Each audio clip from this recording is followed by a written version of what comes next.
Hello and good afternoon to all. Our story for today is How Everything Began. Many years ago, I have read a story about a boy who picked up a strange little object on the street. It was shaped like a horseshoe and had a mysterious name written on it.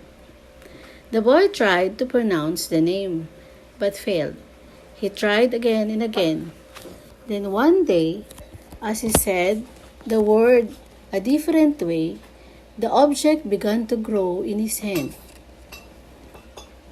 It became bigger and bigger until at last the horseshoe was as big as a doorway.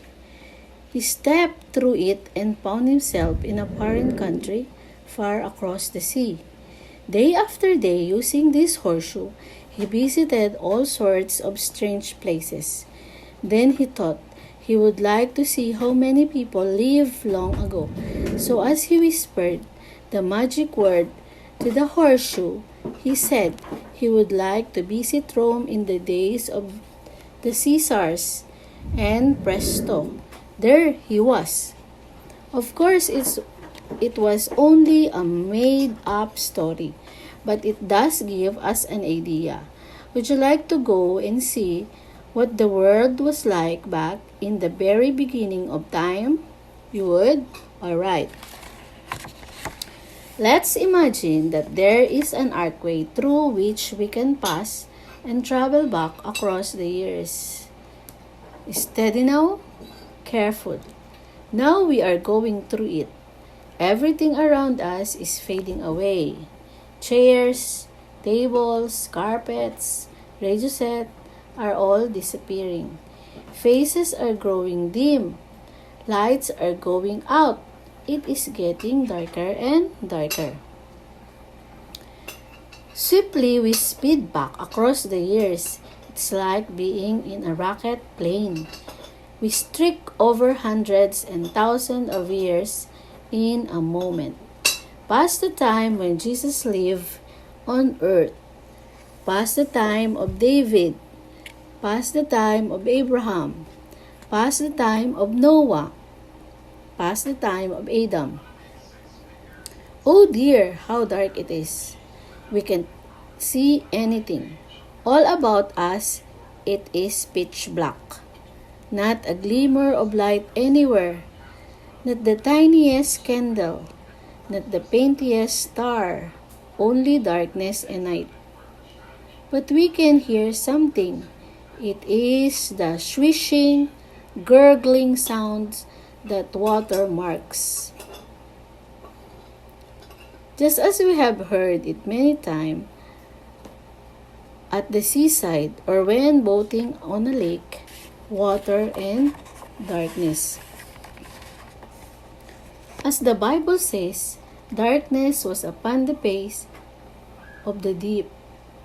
Of a sudden, we realize we are not alone. Somebody is here. We know it. We feel it amid the darkness, the emptiness, the loneliness. God is here. The Spirit of God is moving upon the face of the waters. God is looking upon the world He has created, planning what we will do with it. Suddenly, from somewhere, we cannot tell where, we hear a voice, musical, strong, resonant, unlike any voice we have heard before. It commands the darkness to give place to light. Instantly, the darkness vanishes. We can see it again. Not very far, only a few feet, a few yards perhaps, because all around us is a thick mist.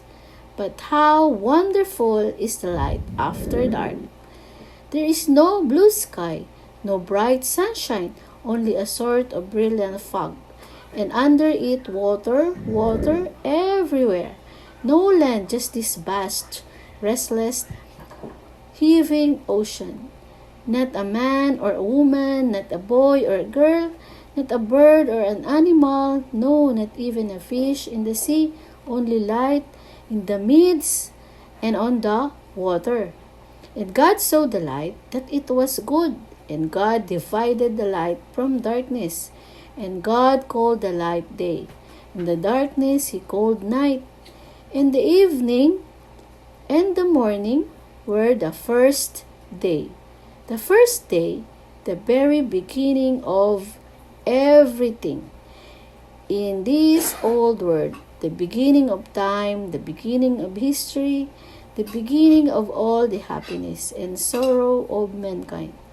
For it was on this day that the great and loving Creator, with a wonderful purpose in mind, drew near his black-out planet, this dark little speck in space, and said, "Let there be light."